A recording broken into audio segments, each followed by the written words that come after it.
Welcome to the Holy Sports Podcast. It's your boy ABE from DET. I'm that ball bro from the NYC. It's your boy Roze at the Roze Show. NFL free agency bonanza, but what is bonanza, extravaganza, whatever the hell the word is. It's been crazy these last 48 hours. We was gonna jump on yesterday, but we said let's let it breathe, and I'm glad we did because a lot more signings, trades, a lot of shit is going on in NFL. Why not start with my Detroit Lions? Yes, a lot of people in the Motor City area are not used to the Detroit Lions making any type of free agency splash. It's not what we do. Usually they build through the draft, but they went out there and they got their center and Cade Mays from the Carolina Panthers. They did make it to the playoffs. A lot of that had to do with him. He wasn't the best, but he was a solid center, something we definitely need. And we needed for a running game, and that too was advanced today with Isaiah Pacheco coming from the Kansas City Chiefs, the speedster himself. He's also a little bit of a bruiser, so it'll be a nice replacement for David Montgomery and a little local thing going on. For those who know, Malcolm Rodriguez, a.k.a. Rodrigo, was also re-signed to a one-year contract. He's a local favorite. Hopefully, he can stay healthy all year, get a big contract. He's a great linebacker, just having some bad injury spells. Bro, can you talk about your Giants? What's going on in New York?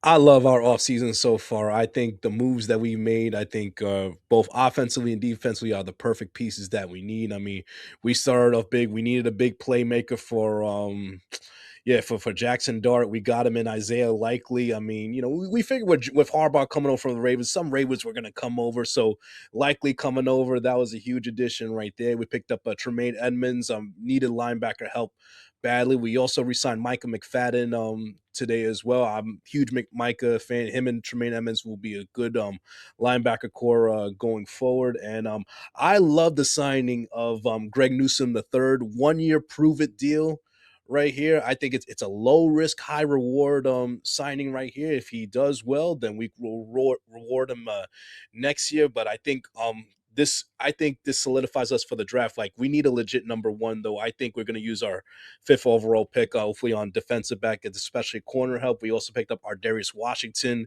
from the Ravens as well. I liked him. I like the tape I seen out of him playing safety for Baltimore. I think he'll be a nice welcome addition. But one of the underrated moves we made, re-signing Jermaine Illuminor at right tackle. He had a great year last year, solidifying the right side for Jackson Dart. You got him on the right. You got Andrew Thomas on the left. I think our offensive line is vastly improving. Hopefully we do add more in the free agency and the draft going forward. But I like our moves, and I think we're trending in the right direction right now. Definitely. The Giants, they're looking up, man. They're looking up. What about your Atlanta Falcons, Roze? What's going on in the dirty South?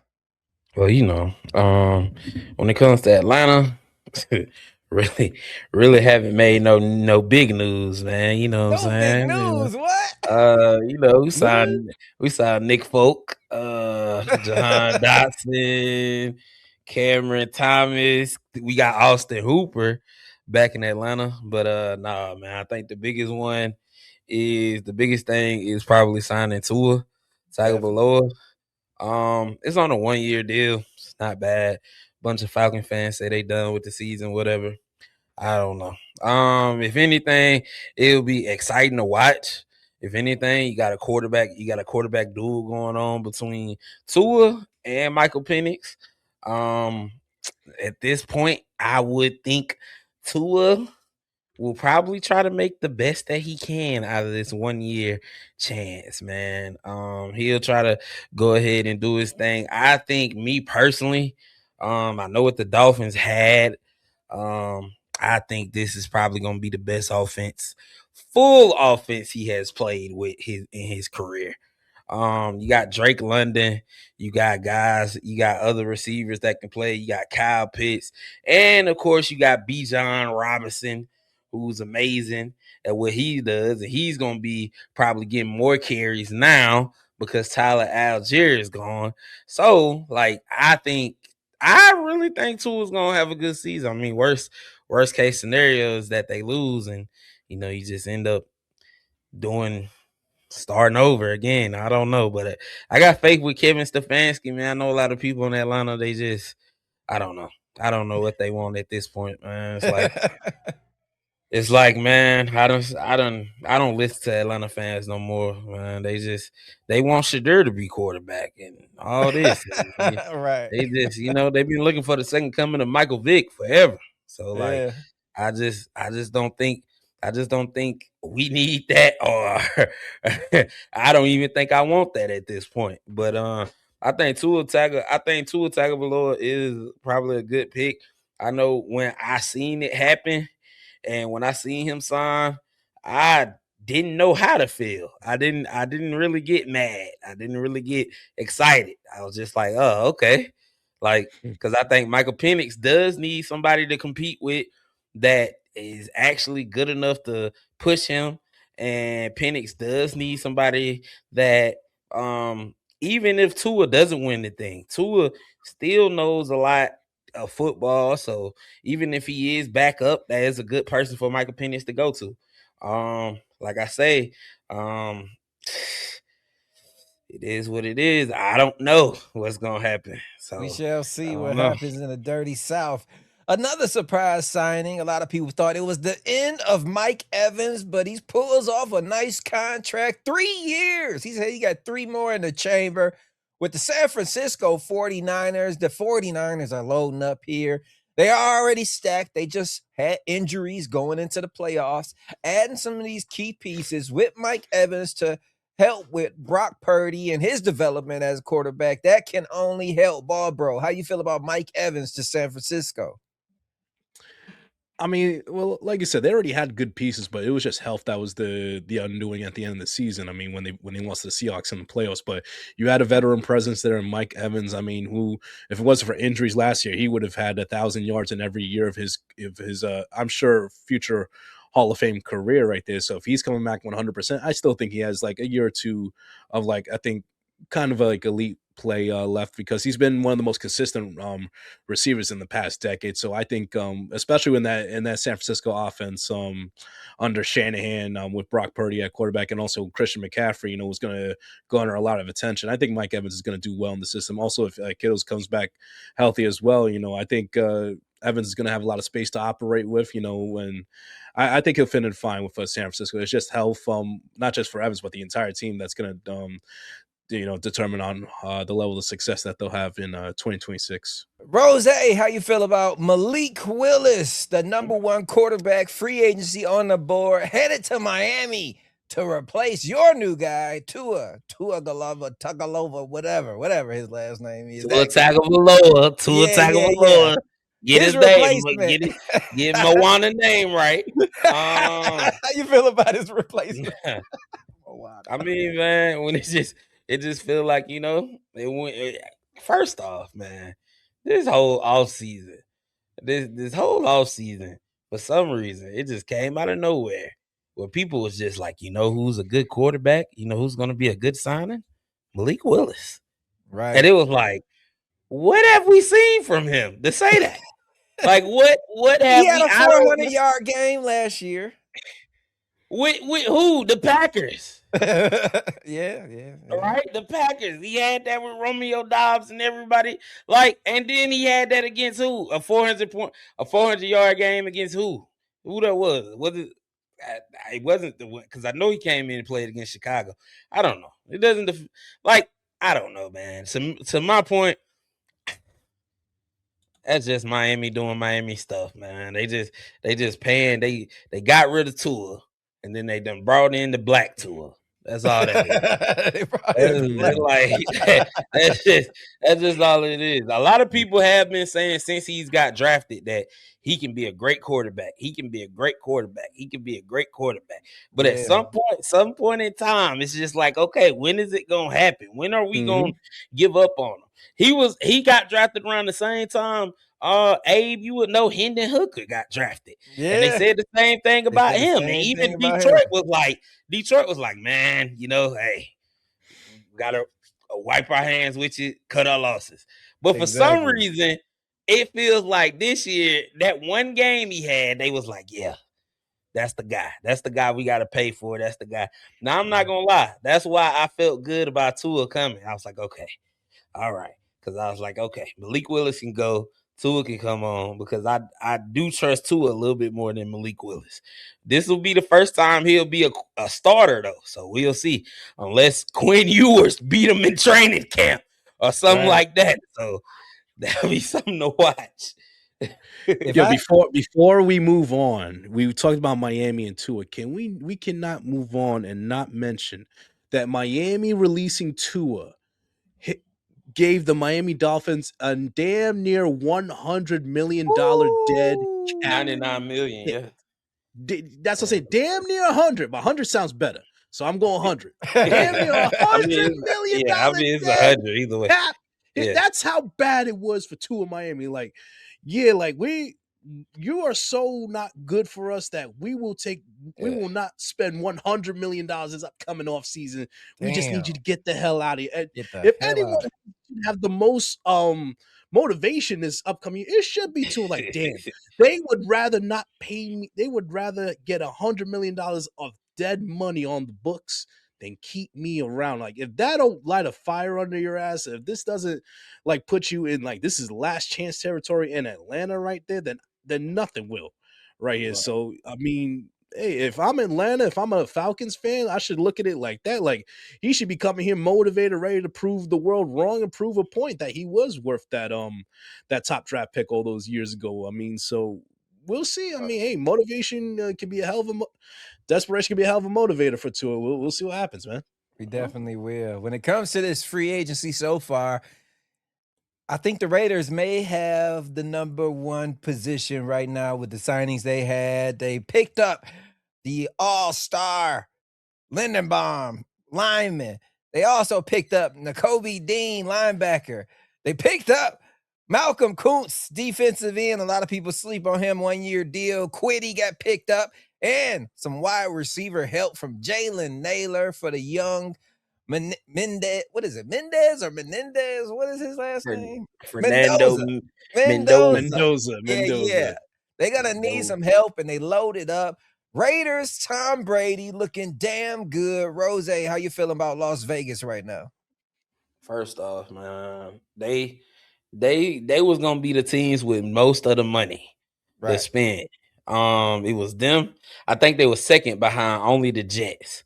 So that'll let you know how much people either they was gonna chase a bag or go for this. But the fact that they sat up there, the fact that they took Tyler Linderbaum with all that money at center, that shows you exactly who they're locking down Fernando for that number one pick. Because you only take a center with that much money and put that much money in your offensive line if you're going to have a quarterback to throw to. He already has weapons, and then you add more with Jalen Naylor, and then you already got Brock Bowers, you already got Ashton Genty, you got all these other players. And then it shows exactly like they're not scared to spend the money. You got the money there, might as well just spend it. You know what I'm saying? Well. You go get Nakobe Dean, you go do exactly what you got to do. And it just feels like even with the Max Crosby trade, they traded Max Crosby for two first-round picks. That just even makes it feel like, they rather go ahead and you get rid of a great player for assets. Then that just makes them look like, I don't know, man. It looks like they I don't know. It looks like Tom Brady might be helping or something a little bit because they look like they know what they doing. They look like a football organization. Right. Bob, bro, how you feel about Tom Brady and his offseason moves so far for the Las Vegas Raiders?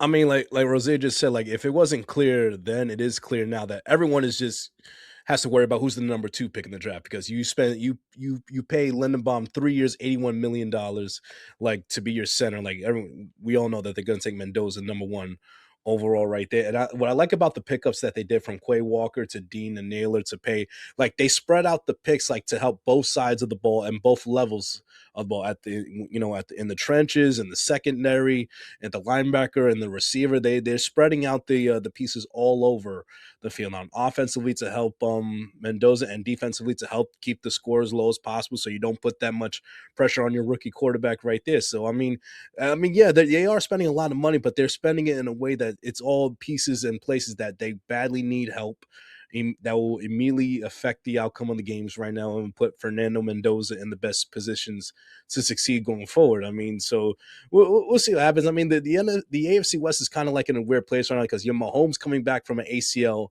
injury. The Broncos, they lost a lot of pieces. I mean, they're not having a great offseason by any means. I mean, maybe we'll cover that some other time, but Chargers are kind of iffy right now. Like we don't know. Like that division, I tell you what, you could go from worst to first in that division. I think the way things are stacked up right now, so we'll see how the draft plays out. But I like what the Raiders have done. They spent a lot of money, over $280 million, I think, in guaranteed contract money like this offseason period so far. But they've done it wisely, wise investments to help their rookie quarterback and to help the rest of the team, for a good season, hopefully.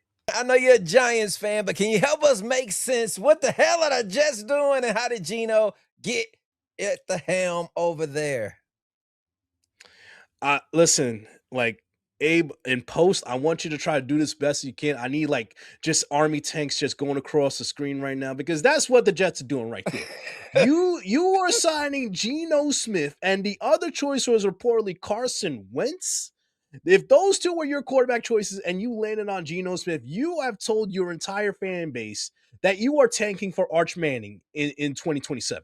Right. That you are tanking for him or what's his name, Demontre Moore from Oregon. Yeah. You're tanking for one of those two quarterbacks in the 2027 season.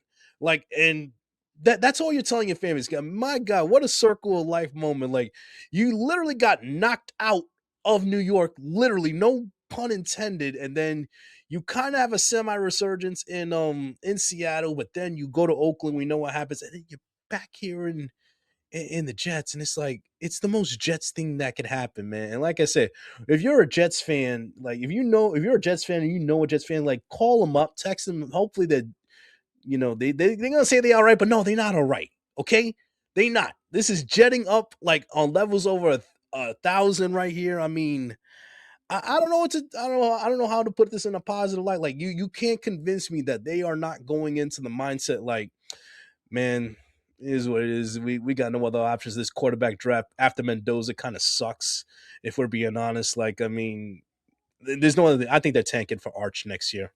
But the real sucking part is that, like, is Aaron Glenn going to be? If that is their plan, is Aaron Glenn going to be around next year for that? And let's be honest. I mean, what he had had 3-4 wins this year. I mean, there was discussion, should he have been fired after this year? If they go over the full tanking operation this year, like, he better have it signed in paper that you better bring me back next year if that's the plan. But yeah, man, it is what it is. And we also over in the Kansas City Chiefs have pulled off the Super Bowl MVP. Kenneth Walker has signed with Patrick Mahomes and Travis Kelce, who is coming back one more season. He said he was inspired by Taylor Swift to come back for his 14th. So shout out Taylor Swift. Roze, how you feel about your light-skinned God having a little running back backup? I do. I love it, man. My light skinned God is back. Man, listen, man. A lot of people be like, "Are they gonna rush him? They gonna do this, they gonna do that." Nah. Let me tell you something, dog. Listen. That light skinned God, Patrick Mahomes, is back. All right. When it comes to everybody else, it's over with for y'all. All right. Josh Allen, Lamar Jackson, you had Sam Darnold, you had a nice story, Drake May, everybody else is over with. Because when this light skinned God is back, and now he got Kenneth Walker with him, you best believe Patrick Mahomes is coming and hell is coming with him. Damn, Roze with the Kansas City Chiefs promo. Damn. Oh man, you got me hype. I don't even like them assholes. Yeah. Stay tuned with us all week long. We're gonna be breaking down free agency, breaking news, jumping over to the NBA, getting ready for the playoffs as well. But till then, You guys been tuning in to the Holy Sports Podcast, NFL Free Agency Update Edition. Peace.